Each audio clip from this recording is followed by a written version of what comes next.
आज सिंहासन बत्तीसी की राजा भोज विक्रमादित्य की 16वीं पुतली सुंदरी। कल मैंने डाली थी 15वीं पुतली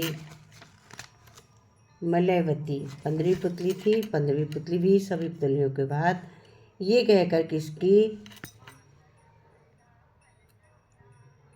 सिंहासन इतना प्यारा था कि उस पर बैठने को लोभ व संवरण न कर सका था, तो उससे भी कह के वो पुतली 15वीं पुतली भी कहकर उड़ गई, आकाश में विलीन हो गई। और आज पुतली है 16वीं पुतली है सुंदरी। अगले ही दिन रोज फिर जैसे ही आगे बढ़ा, अचानक एक और पुतली सामने आ गई और बोली। 16वें दिन भी पुतली आकर बोली। क्या बोली? मेरा नाम सुंदरी है राजा भोज। क्या तुमने कभी अपने राजमहल का कोई समाधान जनता की उपभोग के लिए किया है? वही उन्हीं राज होता है जो अपनी प्रजा की हर तरह से सहायता करता है। कह रही है वही राजा श्रेष्ठ राजा होता है जो अपनी प्रजा की हर तरह से सहायता करता है। अगर तुमने ऐसा किया है तो अवश्य ही सिंहासन पर बैठो। मैं तुम्हें राजा विक्रमादित्य की एक कथा सुनाती हूँ। राजा विक्रमादित्य के नगर में एक सेठ था। सेठ का एक लड़का था। लड़का का विवाह योग्य हो गया था, तो सेठ ने एक ब्राह्मण के बुलाकर उसको योग्य लड़की खोजने को का भार सौंप दिया। ब्राह्मण इस कार्य के लिए रवाना हो गया। गांव की खाक छानता हुआ वो एक सराय में ठहरा, तो एक और ब्राह्मण भी वहाँ ठहरा हुआ था। उसने उसे बताया कि वो एक योग्य लड़के की तलाश के लिए निकला है। लड़की का पिता एक सेठ है। तब ब्राह्मण ने भी अपना सारा विवरण बता दिया और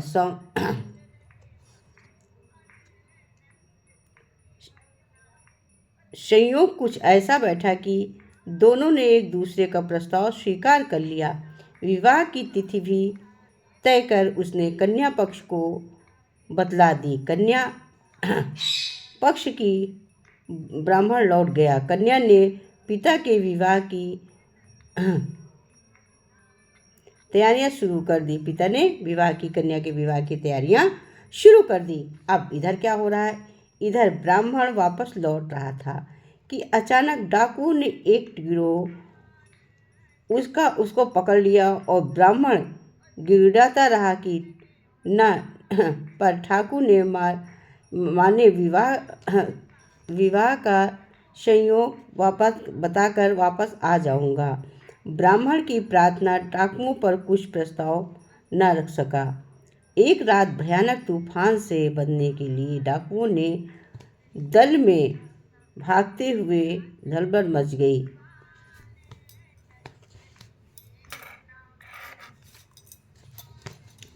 मौके का लाभ उठाकर ब्राह्मण भाग निकला।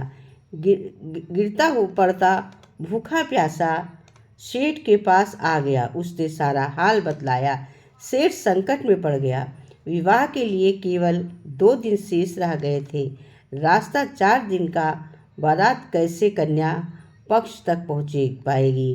कन्या पक्ष ने सारी व्यवस्था कर ली होगी। बारात यदि यही समय पर नहीं पहुंच पाई तो कन्या पक्ष की दशा क्या होगी?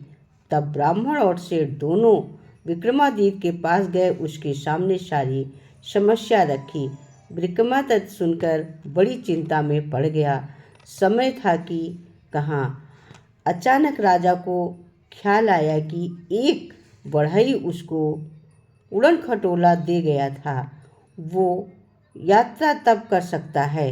उसका संचालन करना केवल राजा विक्रम को ही आता था। वो बोले, ठीक है, विवाह निश्चित समय पर होगा, कल आ जाना। अगले दिन राजा विक्रम ने सेठ के लड़के और पिता को उड़न खटोले में बैठाया और थोड़ी देर में कन्या पक्ष के घर पहुंचा दिया। सेठ ने राजा के चरण पकड़ लिए। महाराजा, आप विवाह के शामिल हुए हैं के बाद आवे अपने हम पर बड़ा उपकार किया है, एक निर्दोष कन्या का जीवन बचाया है। राजा विक्रम ने सेठ की प्रार्थना स्वीकार कर ली। इस प्रकार राजा विक्रम वर पक्ष की बारात में शामिल हुए। विवाह धूमधाम से संपन्न हो गया। अब बताओ राजा भोज, क्या तुमने अपने राज्य के किसी साधारण नागरिक की इस प्रकार सहायता की है? क्या ऐसा कोई उदाहरण है? अगर है तो इस सिंहासन पर बैठ सकते हो, अन्यथा नहीं। इस प्रकार सुंदरी अपनी बात कहकर आकाश में विलीन हो गई। सभी पुतलियों के बाद, पहले वाली सभी पुतलियों के बाद वो भी आकाश में उड़कर विलीन हो गई। सुंदरी के जाने के बाद राजा भोज मायूस होकर वापस लौट गया। सारी रात वो सो न सका। वो सिंहासन इतना प्यारा था कि उस पर बैठने का लोभ वो स्वयं ना कर सका, स्वर्ण भी नहीं कर पाया था।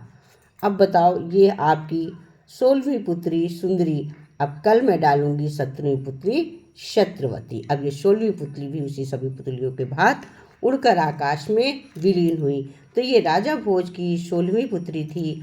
और आप सभी लोग हमारी पुतलियों को 32 पुतलियाँ हमने डाली हैं, अवश्य देखिएगा।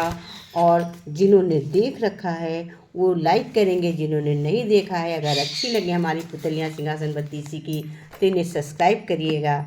लाइक आप ही क्या, लाइक सब्सक्राइब से हमारा चैनल ग्रो किया है, लाइक सब्सक्राइब ज़रूर करिएगा।